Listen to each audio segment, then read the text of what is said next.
नमस्कार, नवीन senior secondary school की online class में आपका स्वागत है। और कक्षा 12वीं अनिवार्य हिंदी के अंतर्गत हमारा जो टॉपिक चल रहा है संज्ञा का, इसमें पिछले वीडियो में हम दो संज्ञाओं के बारे में विस्तृत रूप से पढ़ चुके हैं, जिनमें एक व्यक्तिवाचक और दूसरा जातिवाचक संज्ञा थी। जातिवाचक संज्ञा के दो भेदों के बारे में भी हमने पिछले वीडियो में विस्तृत रूप से पढ़ लिया था। अब हम जो तीसरी संज्ञा है उसके बारे में जानकारी प्राप्त करेंगे, उसका अध्ययन करेंगे विस्तृत रूप से। देखिए, मैंने आपको बताया था कि संज्ञा कितने प्रकार की होती है, तो संज्ञा 3 प्रकार की होती है, मुख्य रूप से 3 प्रकार की ही होती है। एक व्यक्तिवाचक संज्ञा, दूसरा जातिवाचक संज्ञा और तीसरा भाववाचक संज्ञा। तो व्यक्तिवाचक और जातिवाचक संज्ञा और जातिवाचक संज्ञा के दो उपभेद, जिनमें एक है समूहवाचक संज्ञा और दूसरा है पदार्थवाचक या द्रव्यवाचक संज्ञा, इनके बारे में हम पढ़ चुके हैं। आज हम पढ़ेंगे भाववाचक संज्ञा के बारे में।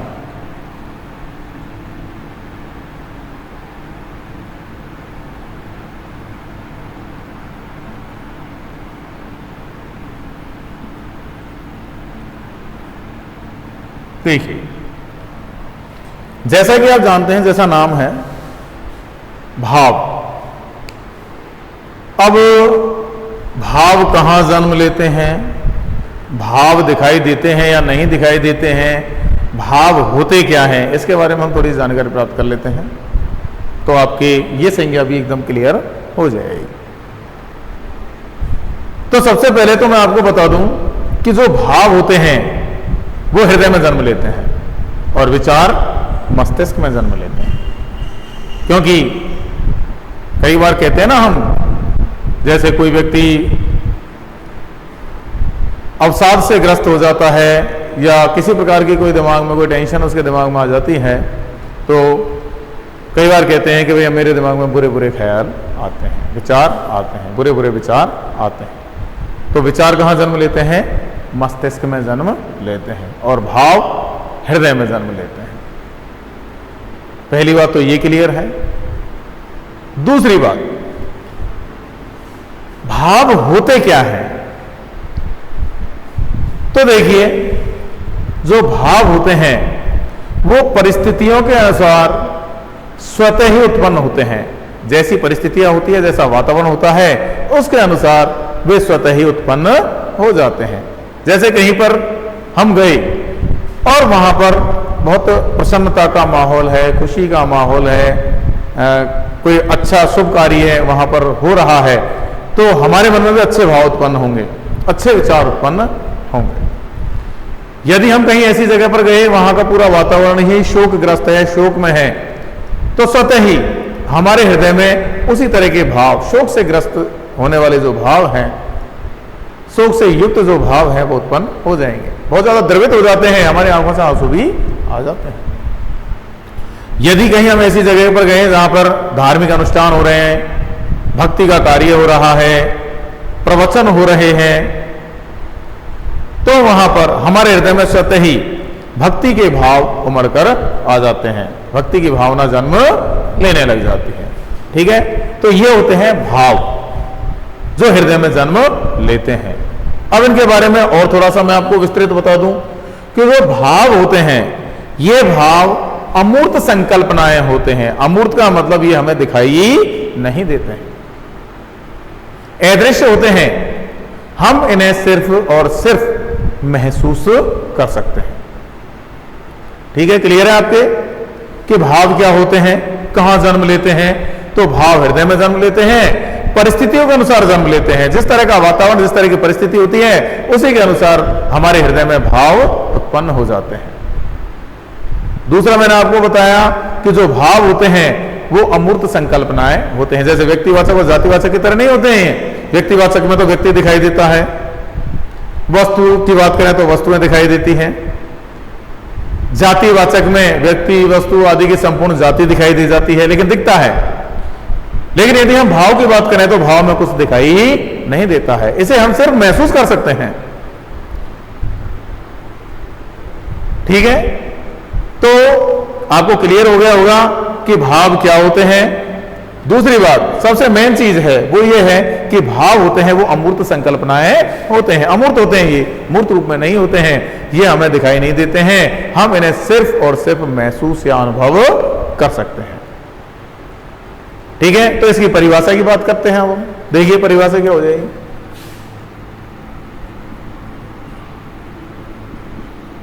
वे शब्द जो, परिभाषा क्या होगी, वे शब्द जो सिर्फ भाव का बोध कराए, वे शब्द जो सिर्फ भाव का बोध कराए, भाववाचक संज्ञा कहलाते हैं।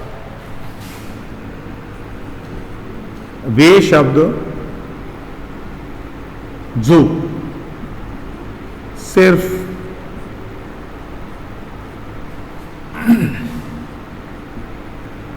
भाव का बोध कराएं,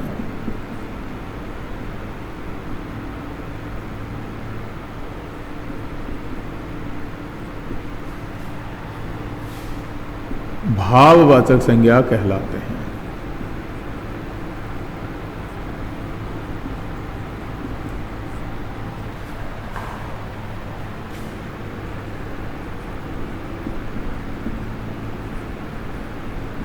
ठीक है, बिल्कुल सिंपल सामान्य सी परिभाषा है, आपको आसानी से समझ में भी आ गई होगी और याद भी हो गई होगी, क्योंकि हम छोटी क्लास से ही इन चीज़ों को पढ़ते आ रहे हैं। लेकिन कई बार क्या होता है कि आप लोग समझते हैं कि छोटी क्लास की ही चीज़ है, आगे बड़ी क्लास में से हमें कोई काम नहीं पड़ेगा, इसलिए आप लोग ध्यान नहीं देते हैं। लेकिन मैं कहूँ कि ये सारी चीज़ें आपको यही नहीं, इस स्कूल लेवल पर ही नहीं, कॉलेज लेवल और आगे कंपटीशन लेवल पर भी आपको पढ़नी पड़ेगी, यदि आपको किसी प्रतियोगी परीक्षा की तैयारी करनी है तो वहाँ पर भी ये अपना वही महत्व रखती है जो आपको छोटे लेवल पर, छोटी क्लासेज में रखती है।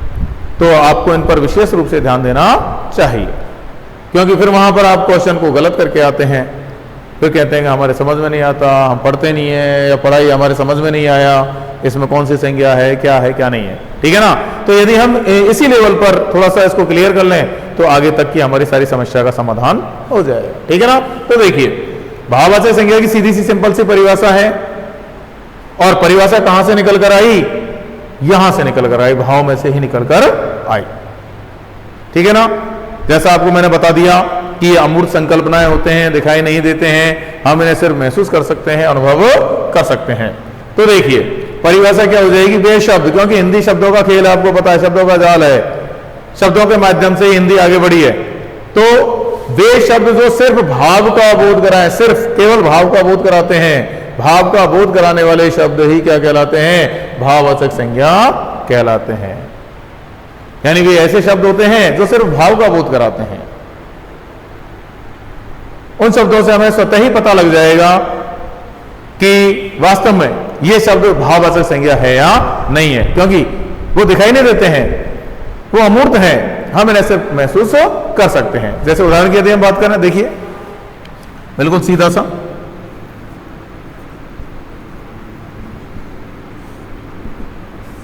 अच्छाई। अब अच्छाई किसी ने देखी है, आप लोगों ने देखी है क्या, मैंने तो नहीं देखी। अच्छाई दिखाई नहीं देती है, हम इसे सिर्फ महसूस कर सकते हैं। भाई कोई व्यक्ति हमारे प्रति अच्छा है या नहीं है, तो हम उसके साथ जैसा व्यवहार करेंगे, उस व्यवहार की जो प्रतिक्रिया होगी उससे हमें पता लग जाएगा कि वास्तव में सामने वाला व्यक्ति अच्छा है या बुरा है। अब किसी के यहां पर तो लिखा नहीं रहता मस्तिष्क पे कि ये अच्छा है, बुरा है, ईमानदार है, बेईमान है, चोर है, क्या नहीं है। ठीक है, तो देखिए अच्छाई, हम इसे सिर्फ महसूस कर सकते हैं। किसी व्यक्ति के बारे में हम कहें, कोई बात कहें, तो उसके पीठ पीछे से भी हम कह सकते हैं, या तीसरे व्यक्ति से भी कह सकते हैं कि फला व्यक्ति है वो बहुत अच्छा है, यदि उसका व्यवहार हमारे प्रति अच्छा है तो। और यदि हमारे प्रति खराब व्यवहार है तो हम तीसरे व्यक्ति से ही कहेंगे कि अरे भैया यार, आप लोग उससे संपर्क क्यों रखते हैं, उससे दोस्ती क्यों रखते हैं, वो बहुत बेकार आदमी है, उसका व्यवहार अच्छा नहीं है। ठीक है, तो हमें कैसे पता चला कि वो अच्छा है या बुरा है, उसके व्यवहार से, क्योंकि देखने में खूब अच्छा है, खूब लंबा, पूरा, गोरा, चिट्टा, बढ़िया, अच्छी बॉडी बना रखी है उसने जिम में जाके, लेकिन उसके बावजूद भी उसका व्यवहार अच्छा नहीं है। देखने में अच्छा है लेकिन व्यवहार अच्छा नहीं है, तो वह क्या है? उसका भाव। दिखने में अच्छा दिखता है लेकिन उसका व्यवहार अच्छा नहीं है, तो ये उसके अंदर अच्छाई नहीं है। अच्छाई बुराई जो हमें दिखाई नहीं देती है, बुराई भी दिखाई नहीं देती।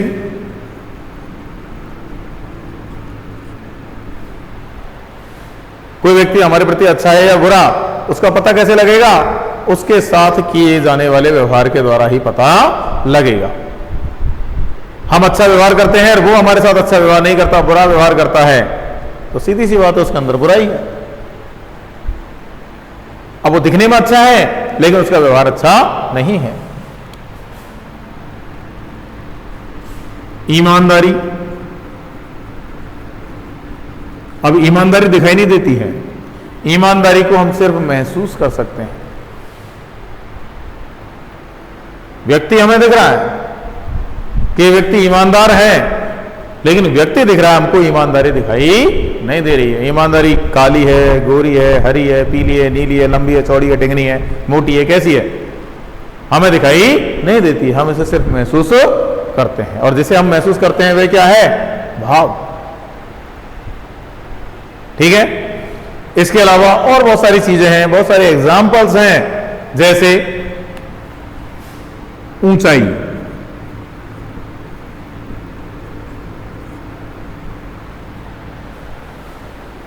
अब आप कहेंगे साहब ऊंचाई तो दिखती है। अरे भैया किसने देखी है ऊंचाई, मुझे बताओ। हम ऊंची वस्तु को देखते हैं। मान लीजिए हम बात करें दीवार की, तो हमें दीवार दिखाई दे रही है, ऊंचाई दिखाई नहीं देती।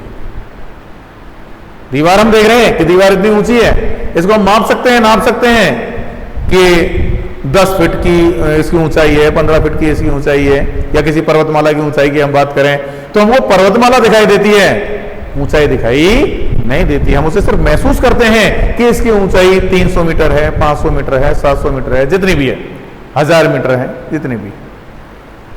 ठीक है। ठीक उसी प्रकार से लंबाई,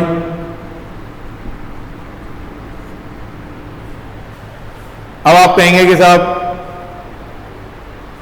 इस दीवार की लंबाई इतनी है, देख लो आप, इस दीवार की लंबाई 10 मीटर है, 10 फीट है, 20 फीट है, 30 फीट है, देख लो। तो हमको दीवार दिखाई देती है या लंबाई दिखाई देती है, इस बात को आप स्वयं महसूस करें। तो हमको सिर्फ और सिर्फ दीवार दिखाई देती है, उसकी लंबाई, चौड़ाई, मोटाई, ऊंचाई आदि दिखाई नहीं देती है। उसे हम सिर्फ महसूस कर सकते हैं, और जिसे महसूस कर सकते हैं वह क्या है? भाव। इसके अलावा बचपन,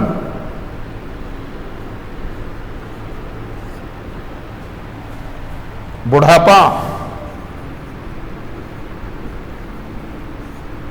जवानी,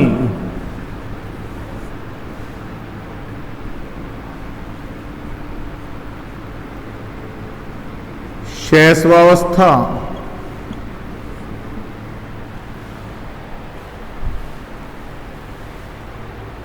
ठीक है। बचपन, अब जैसे कोई बालक शैतानी कर रहा है तो हम लोग कहते हैं कि चलो कोई बात नहीं, ये इसका बचपन है। अब हमें बचपन दिखाई देता है या छोटा बालक दिखाई देता है?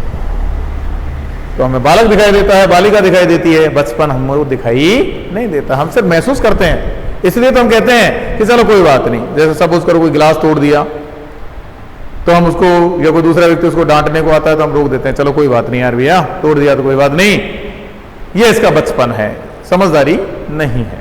तो हमें बचपन दिखाई नहीं देता है, हमको बच्चा दिखाई देता है। ठीक है ना। तो जो दिखाई नहीं दे वह क्या है? भाव। तो बचपन क्या है? भाव। बुढ़ापा, सामने कोई बुढ़ा व्यक्ति बैठा हुआ है, कोई बुढ़ा व्यक्ति जा रहा है, कोई बुढ़ा व्यक्ति खाट में लेटा हुआ पीड़ित है, परेशान है, तो सभी लोग कहते हैं कि बेचारे का बुढ़ापा है। सभी को आएगा, हमको भी आएगा, आपको भी आएगा, और आने वाली पीढ़ियों को सबको आएगा। तो देखिए, हमको जो दिखाई देता है, खाट में लेटा हुआ बुजुर्ग व्यक्ति जो दिखाई देता है, वह बुढ़ापा है या व्यक्ति है? दिखने वाला कौन है? जो हमें दिखाई दे रहा है वह कौन है? वह तो एक व्यक्ति है। एक बूढ़ा व्यक्ति हमें दिखाई दे रहा है, हमको बुढ़ापा दिखाई नहीं दे रहा है। हम उसको महसूस कर रहे हैं उस व्यक्ति में देखकर, उस व्यक्ति की वृद्धावस्था को देखकर हम उसे सिर्फ महसूस कर रहे हैं कि इसके अंदर बुढ़ापा संचार कर रहा है। तो बुढ़ापा दिखाई नहीं देता है, हम उसे सिर्फ और सिर्फ महसूस कर सकते हैं, और जिसे हम महसूस कर सकते हैं वह क्या है? भाव। ठीक इसी प्रकार से जवानी या कहें युवावस्था, तो ये सारी अवस्थाएं हैं, शैशवावस्था, तो ये हमें दिखाई नहीं देती हैं। ये अमूर्त संकल्पनाएं हैं, इन्हें हम सिर्फ महसूस कर सकते हैं, हम इन्हें देख नहीं सकते हैं। तो जो दिखाई नहीं दे वह क्या है? भाव है। तो ये हुई हमारी भाववाचक संज्ञा। ठीक है, परिभाषा क्या हो जाएगी? वे शब्द जो सिर्फ भाव का बोध कराए, यानी सिर्फ भाव का बोध होता है, वहां पर भाववाचक संज्ञा कहलाते हैं। उदाहरण आपको ठीक प्रकार से समझ में आ गए होंगे। इनसे संबंधित और बहुत सारे उदाहरण हैं जो भाव का बोध कराते हैं। ठीक है, तो आपका जो पद परिचय है, उस पद परिचय के अंतर्गत पहला आपका जो टॉपिक है संज्ञा, वह हमारा कंप्लीट होता है। जहां तक मैं मानता हूं आपको संज्ञा टॉपिक है, उसमें किसी तरह की कोई कठिनाई नहीं रही होगी, किसी तरह का कोई कंफ्यूजन नहीं रहा होगा, और यदि कोई कंफ्यूजन होगा पहले तो इन वीडियोस के माध्यम से, इन क्लासेस के माध्यम से सारा कंफ्यूजन आपका दूर हो गया होगा। आप इसको थोड़ा सा ध्यान से देखने का प्रयास करें, समझने का प्रयास करें, आपको आसानी से समझ में आ जाएगा। ठीक है, तो संज्ञा प्रकरण हमारा पूरा होता है। एक बार मैं थोड़ा सा इसको रिवाइज कर देता हूं, फिर उसके बाद हम अपना जो नया टॉपिक है वो प्रारंभ करेंगे। ठीक है ना? तो देखिए, संज्ञा के बारे में मैंने आपको पहले ही बता दिया था कि संज्ञा किसे कहते हैं, तो किसी व्यक्ति, वस्तु, स्थान, भाव, दशा, अवस्था आदि के नाम को संज्ञा कहते हैं। कितने प्रकार की होती है? तो 3 ही प्रकार की होती है। व्यक्तिवाचक संज्ञा, जातिवाचक संज्ञा, भाववाचक संज्ञा। व्यक्तिवाचक के अंतर्गत आपको बता दिया कि जो सिर्फ पर्टिकुलर एक का बोध कराए, चाहे कोई व्यक्ति हो, चाहे वस्तु हो, चाहे स्थान हो, एक का बोध कराए, वह व्यक्तिवाचक संज्ञा कहलाती है। जातिवाचक की यदि हम बात करें तो वही बात है, यानी पर्टिकुलर कोई एक व्यक्ति विशेष की जाति, समूह की जाति, स्थान की जाति आदि के जो बोध कराए, यानी संपूर्ण जाति का बोध कराए, व्यक्ति, वस्तु, स्थान आदि की संपूर्ण जाति का बोध कराने वाले जो शब्द हैं वे जातिवाचक संज्ञा के अंतर्गत आते हैं, यानी उसमें संपूर्ण जाति का बोध हो जाता है। ठीक है ना? जैसे फॉर एग्जाम्पल्स मैंने आपको काफी बता दिए हैं, फिर भी और बता देता हूं मैं आपको। जैसे विद्यालय जातिवाचक है, क्योंकि संपूर्ण विद्यालयों का यहाँ पर उल्लेख हो रहा है, उसका बोध हो रहा है। और यदि कोई पर्टिकुलर विद्यालय की बात करें, जैसे नवीन सीनियर सेकेंडरी स्कूल, तो व्यक्तिवाचक में आ जाए। कोई भी चीज हम ले सकते हैं, कोई भी स्थान ले सकते हैं। धर्मशाला जातिवाचक है। अब कोई हम कहें पर्टिकुलर अग्रवाल धर्मशाला, मीणा धर्मशाला या और कोई दूसरी धर्मशाला, व्यक्तिवाचक के अंतर्गत आ जाएगा। ठीक है ना? हम कहें रेलवे स्टेशन, तो बहुत सारे रेलवे स्टेशन है, वो जातिवाचक के अंतर्गत आ जाएंगे। लेकिन हम कहें कि रेलवे स्टेशन गंगापुर सिटी, तो व्यक्तिवाचक के अंतर्गत आ जाएगा। गाड़ियों का उल्लेख करें कि गाड़ियां, ट्रेन्स, रेलगाड़ियां, तो जातिवाचक। यदि हम बात करें पर्टिकुलर जनता एक्सप्रेस, जनशताब्दी, फ्रंटियर मेल, पश्चिम एक्सप्रेस और वो दूसरी गाड़ियों के बारे में हम बात करें, तो सीधी सी बात है, तो व्यक्तिवाचक हो जाएगा। यानी पर्टिकुलर एक का जो जहां बोध हो वह व्यक्तिवाचक, और जहां उसकी संपूर्ण जाति का बोध हो वहां जातिवाचक संज्ञा होती है। अब जातिवाचक संज्ञा के संदर्भ में मैंने आपको 2 उपभेद जो विद्वानों ने किए हैं उनके बारे में भी पिछले वीडियो में आपको पूरा डिटेल से समझा दिया था कि उसके 2 उपभेद होते हैं, जिनमें एक होता है समूहवाचक, जो समूह का बोध कराए यानी पूरी जाति का बोध कराए, और दूसरा होता है द्रव्यवाचक या पदार्थवाचक, यानी जहां पर नापने, तोलने, मापने आदि की इकाई का बोध हो। वे कौन सी संज्ञा कहलाती है? वह जातिवाचक के अंतर्गत ही द्रव्यवाचक या पदार्थवाचक संज्ञा कहलाती है। उसके बाद हमारी जो अंतिम संज्ञा आती है वह आती है भाववाचक संज्ञा। आपको क्लियर हो गया है कि जो भाव है वो दिखाई नहीं देते हैं, उन्हें हम सिर्फ महसूस करते हैं। ये अमूर्त संकल्पनाएं होते हैं, अमूर्त होते हैं, दिखाई नहीं देते हैं, मूर्त रूप में दिखाई नहीं देते हैं। ये हृदय में जन्म लेते हैं, वातावरण और परिस्थितियों अनुसार ये जन्म लेते हैं, ठीक है ना। तो जो हमें दिखाई नहीं दे वह सब क्या है? भाव होता है, ठीक है ना। देखिए जैसे हम जिसे सिर्फ महसूस कर सकें, जैसे अच्छाई, बुराई, ईमानदारी, ऊंचाई, लंबाई, बचपन, बुढ़ापा, जवानी, शैशवावस्था आदि, ठीक है। तो इसके बाद अब हमारा जो पद परिचय है उसके अंतर्गत ही अगला जो हमारा टॉपिक है उसके बारे में हम थोड़ी चर्चा कर लेते हैं। देखिए अगला हमारा टॉपिक है, उसका नाम है सर्वनाम।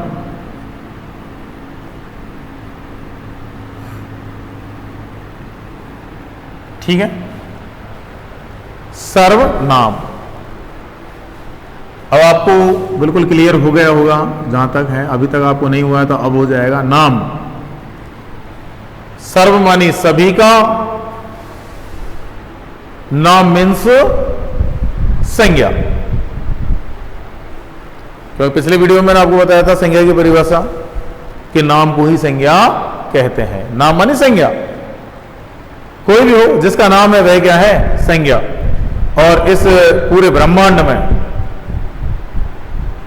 चाहे हम किसी भी प्राणी की बात करें, किसी भी वस्तु की बात करें, किसी भी स्थान की बात करें, तो सबके अपने अपने नाम हैं। यानी इस पूरे ब्रह्मांड में सभी क्या हैं? संज्ञाएं हैं, सबके नाम है। और नाम है तो इसका मतलब सभी क्या है? संज्ञा है। जिसका नाम नहीं है वह संज्ञा नहीं है।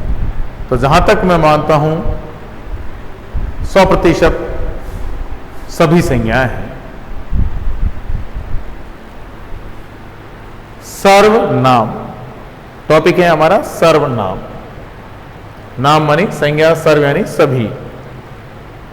सभी संज्ञाओं के संदर्भ में जहां बात की जाए वे क्या है? सर्वनाम।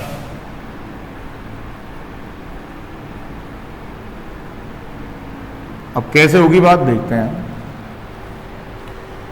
सबसे पहले प्रश्न तो यह आता है, परिभाषा की तो कोई बात ही नहीं है, परिभाषा तो बाद में आएगी। सबसे पहले प्रश्न यह आता है कि साहब जब संज्ञा है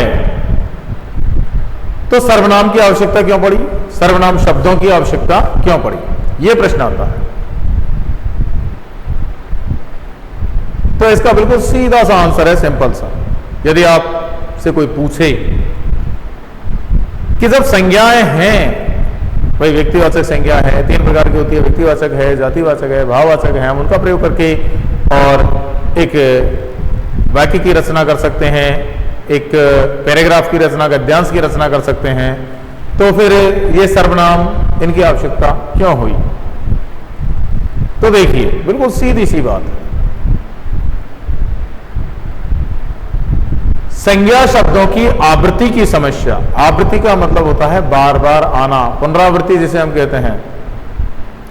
संज्ञा शब्दों की आवृत्ति की समस्या को दूर करने के लिए संज्ञा के स्थान पर सर्वनाम शब्दों का प्रयोग किया जाता है।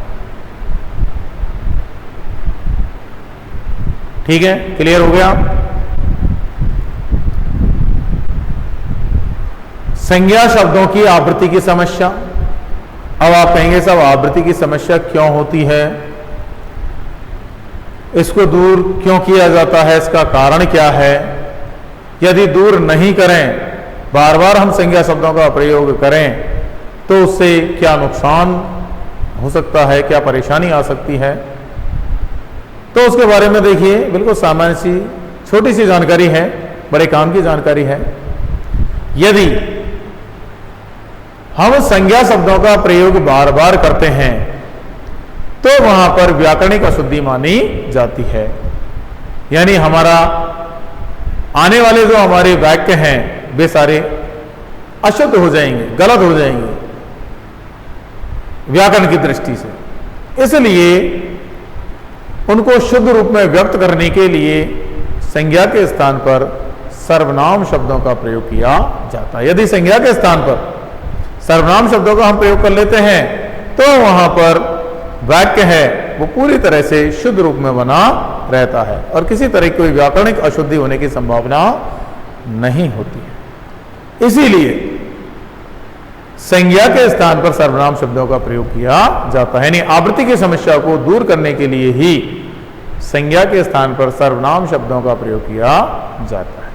ठीक है, एक उदाहरण के माध्यम से मैं आपको समझा देता हूं, फिर उसके बाद इसकी परिभाषा, सर्वनाम कितने प्रकार के होते हैं, उनके बारे में हम डिटेल से संपूर्ण जानकारी प्राप्त करेंगे उदाहरणों सहित। तो देखिए, आपको समझ में तो आ गया, आपके दिमाग में जो क्वेश्चन था उसका सॉल्यूशन हो गया कि सर्वनाम शब्दों का प्रयोग क्यों किया जाता है। तो संज्ञा शब्दों की आवृत्ति की समस्या को दूर करने के लिए बार बार जब वो संज्ञा शब्दों का प्रयोग होता है तो वाक्य है वे अशुद्ध हो जाते हैं, व्याकरण दृष्टि से उनमें अशुद्धियां हो जाती हैं। उन अशुद्धियों को दूर करने के लिए ही संज्ञा के स्थान पर सर्वनाम शब्दों का प्रयोग किया जाता है। देखिए, जैसे एक उदाहरण के माध्यम से मैं आपको बताऊं, राम विद्यालय जा रहा है। ठीक है, राम विद्यालय जा रहा है। उसके बाद यदि मैं यह कहूं कि राम विद्यालय में पढ़ाई करता है और इसी की जगह पर मैं लिख देता हूं कि वह वहां पढ़ाई करता है, तो आप ही बता दीजिए कि इनमें से जो दूसरा सेंटेंस है, दूसरा जो वाक्य है, वह कौन सा शुद्ध है, ये वाला शुद्ध है या ये वाला शुद्ध है। तो बिल्कुल सीधा सा क्लियर है कि ये दूसरे नंबर का है, ये कैसा है, अशुद्ध। क्यों है? क्योंकि आपको वही बताया था कि संज्ञा शब्दों की आवृत्ति की समस्या को दूर करने के लिए यदि आवृत्ति बार बार होती है तो वाक्य कैसा हो जाएगा, अशुद्ध हो जाएगा। तो राम विद्यालय जा रहा है, वह वहां, वह राम के स्थान पर वह और विद्यालय के स्थान पर वहां, क्योंकि ये दोनों ही क्या है, संज्ञाएं हैं। तो वह वहां क्या करता है, पढ़ाई करता है, तो ठीक है। और यदि हम लिखेंगे राम विद्यालय में पढ़ाई करता है, राम विद्यालय जाता है, जा रहा है, राम विद्यालय में पढ़ाई करता है, तो ये दूसरा जो वाक्य है वो कैसा हो जाएगा, व्याकरण की दृष्टि से अशुद्ध हो जाएगा। अतः सर्वनाम शब्दों का जो प्रयोग किया जाता है वो इसीलिए किया जाता है। वाक्य में व्याकरणिक दृष्टि से जो अशुद्धियां हैं उन अशुद्धियों को दूर करने के लिए इसका प्रयोग किया जाता है। इसके और उदाहरणों के बारे में, परिभाषाओं के बारे में थोड़ा सा हम विस्तृत रूप से आगे अगले वीडियो में पढ़ेंगे, क्योंकि हमारा जो नेक्स्ट वीडियो होगा उसमें हम पूरा हमारा सर्वनाम है उसके बारे में विस्तृत रूप से अध्ययन करेंगे। तब तक के लिए धन्यवाद।